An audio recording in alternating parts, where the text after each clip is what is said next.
I got involved with it when I was able to visit Mount Sinai Cemetery a couple years ago and found some descendants that had no idea that the cemetery was still there. They thought it had been destroyed, but in fact the roads have been closed and it's landlocked, so you can't just get to it very easily.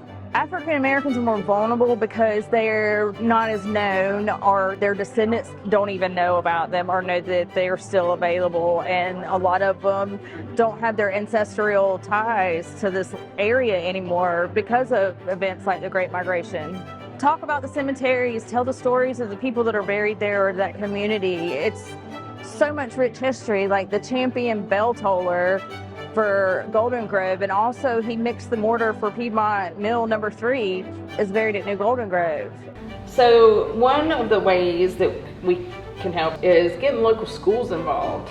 It's been great connecting with the kids, looking at a headstone, and she was born in 1842 and died in 1880. How long was she enslaved? Or how old was she when she became free? And being able to connect at a human level instead of just something in a book, very powerful, and their faces are so cool watching them light up because they never thought of it like that. Or telling the stories of the people buried there. New Golden Grove is eligible for National Registry. So that's what my next step is. Continue filling out, it's essentially a dissertation that I'm having to write for this application. Piedmont was a very unique area in that the mill had black people working in it as early as the 1880s. And none of the other mills around here used black labor at all. So I'm having to tell the stories of some of the people that are buried there for the National Historic Registry and show how there was still segregation, because if you look at all the history that when they talk about Piedmont Mill Village, they never look at on the other side of the tracks. That's never been included in part of the inventories or the research.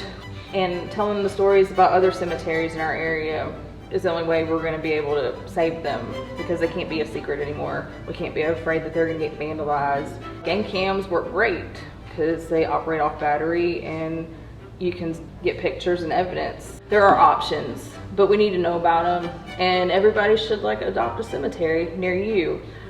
But make sure you get property owners, and especially with black churches, so that we can all come together and save the history of Anderson and Greenville County.